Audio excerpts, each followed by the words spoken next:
Sponsored by Love Chevrolet, South Carolina's #1 volume Chevy dealer. Don't let the summer of savings pass you by. I-26 at Harbison and at lovechevy.com. Together, let's drive.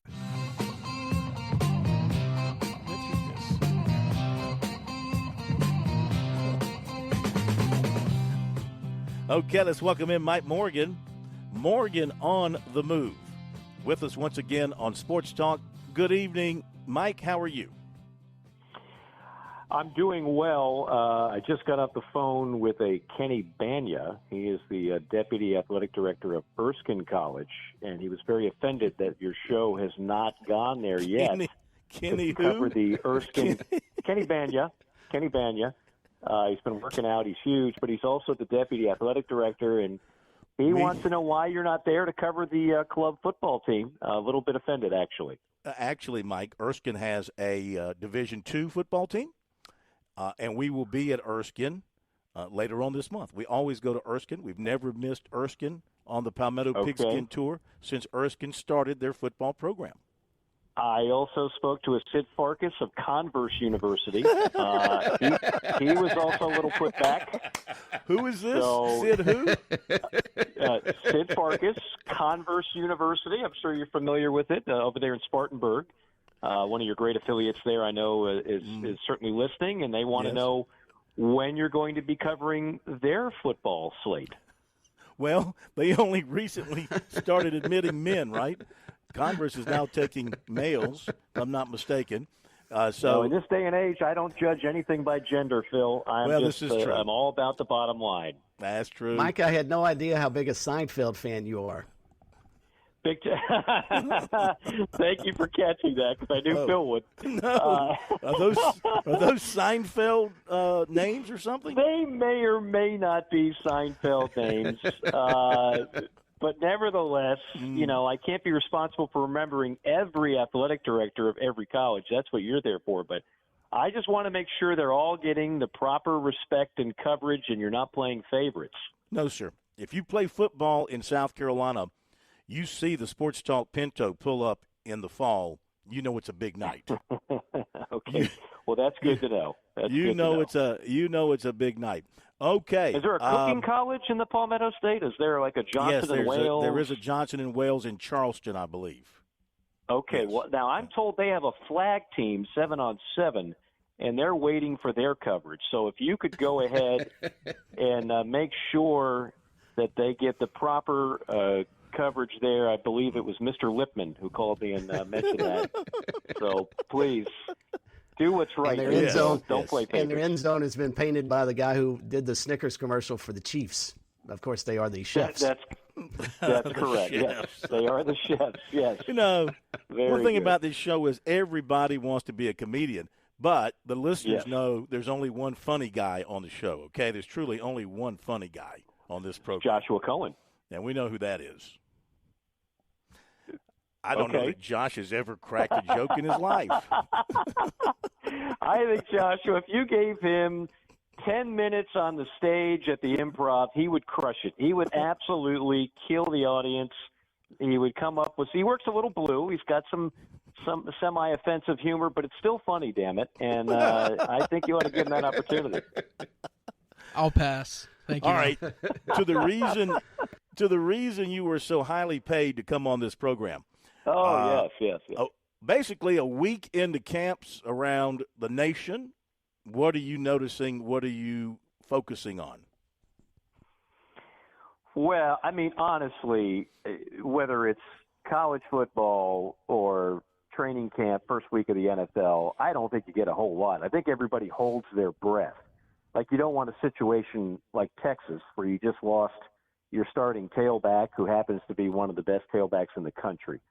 That's the worst nightmare for so many people.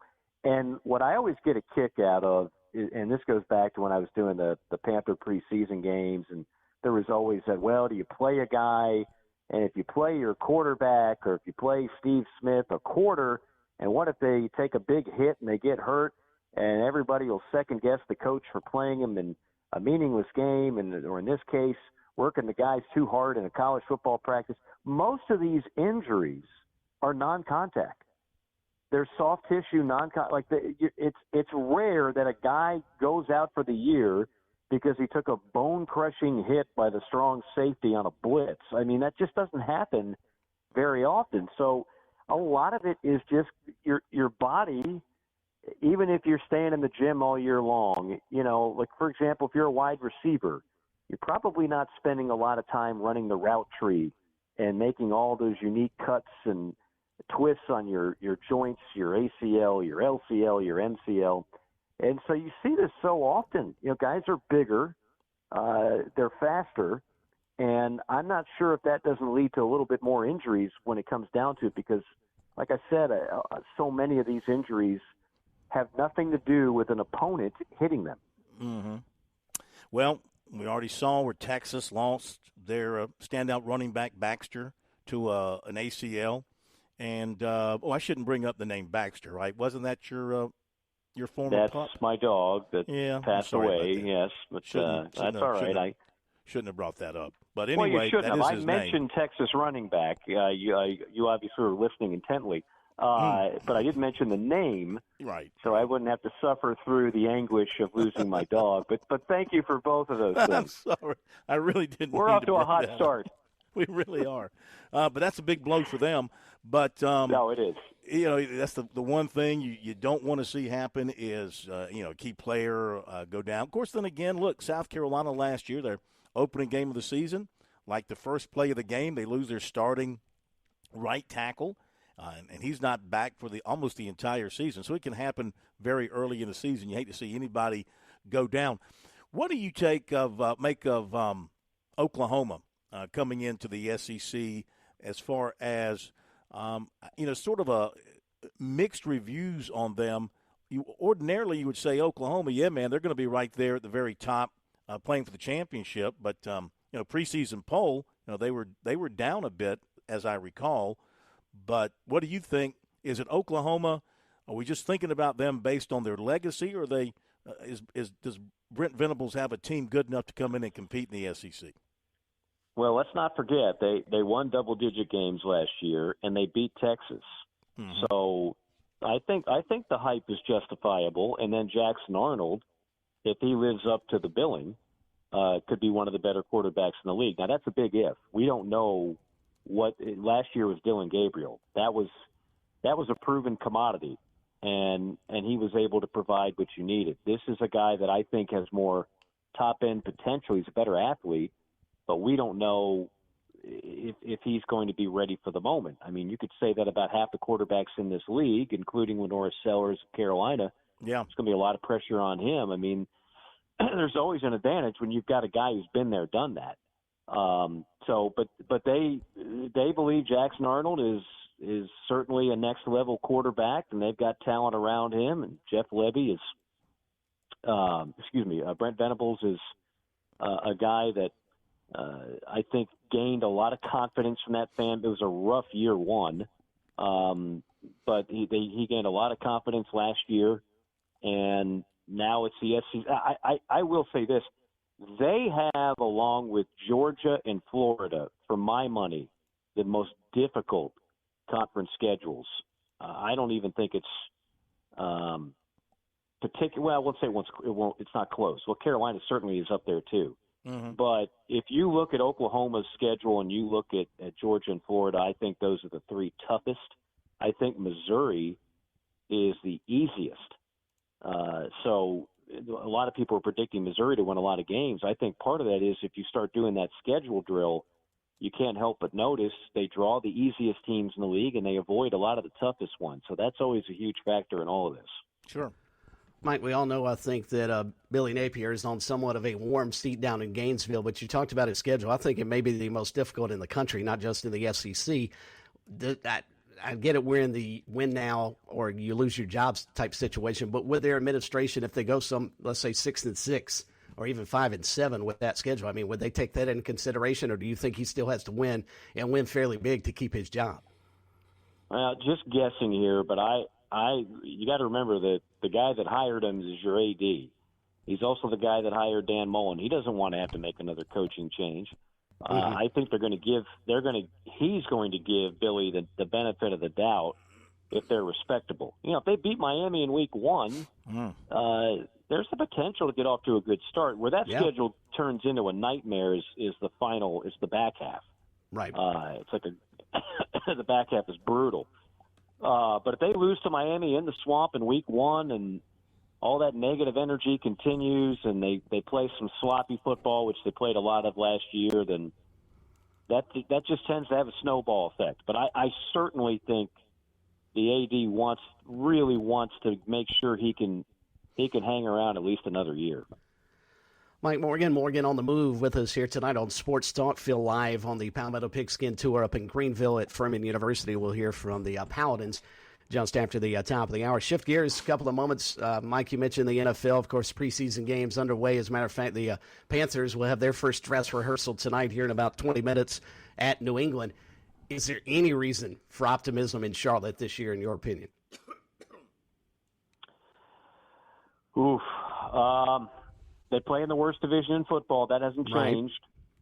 Right. I would like to see Bryce Young get a fair shake. By that, I mean blocking for him, receivers who can make plays, including Xavier Legette. So I think they'll be better. I think they'll be a better team, but I don't think they're going to make that tremendous. They're trying to overcome bad trades, bad draft picks, just a lot of bad juju. And I don't know if that's done in 1 year. It can be done. Other NFL franchises have certainly done it before. The Bengals were the laughing stock of the league for years, and then Joe Burrow was drafted, and in his second year they made a Super Bowl. I'm not saying the Panthers are going to follow that template, but I'd like to think they'd be better in what is still the worst division in pro football, the NFC South. Yeah, Mike, don't be picking on the Jewish people and talking about their juju, okay? Let's steer away from that. Oh, okay. I beg your pardon. Yeah. Before we let you go, Gentile. Before we let you go, had to get your opinion on ESPN announcing today that "Get By" by Jelly Roll will be the anthem for the 2024 college football season for ESPN. That'll be their anthem. Just your thoughts on Jelly Roll and "Get By" and just, how that fits in with college football. Just your thoughts, please. The only thing I know less about than Jelly Roll is the Johnson and Wales starting offensive line. So the left tackle is Francois Souffle. Oh, okay. Well, I have heard of him. He likes to do pancake blocks. The last time I checked.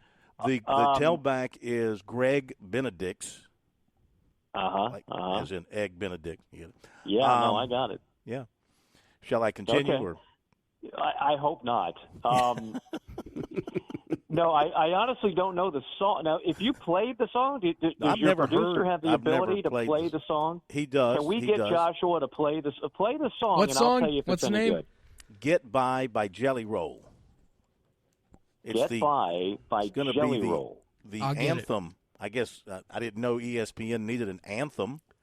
I guess they have a. Well, you got to replace. Are we talking the SEC game of the week? Or are we just talking college football? No, they just put out that this will be the anthem for the 2024 college football season. Jelly Roll's "Get By." Yeah. Is that going to take over for coming to your city for game day, do you think? That Big and Rich did years ago? They finally get rid of Big and Rich. Yeah, I don't know. That's what I'm asking. I don't know. All right, here we go. Here's a little "Get By."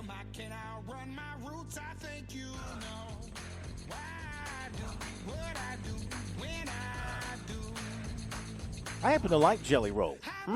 Okay. Yeah, he's an extremely talented artist. Yeah, he's an extremely talented artist, and I'll go with Jelly Roll. Yes, I'll go with Jelly Roll. Jelly Roll. Yeah. I need the Jelly Roll out of here. Not just your local Krispy Kreme. You're going to go with them on ESPN. Right. Yeah. That's right. There you go. All right, you Jelly Roll on out of here. See you later. Thanks, Mike. All right, my friend. Take care. Okay, that kind of fits the way the first hour has gone. That's been like one of the more discombobulated conversations we've ever had with Mike, so that's good. Yeah, a jelly roll. From Seinfeld to Jelly Roll. Yeah, we pretty much covered everything there, didn't we? Yeah, indeed, and then some. Yeah, I happen to like Jelly Roll. I mean, he's had some good songs out there. I'm not familiar with this one, but somehow it's got a connection. The song is expected to be a central part of ESPN's promotional content for the upcoming so not college replacing football the game season. day song. It doesn't say that, no. Yeah. Yeah. It's the anthem. This is the anthem for ESPN's college football promotion.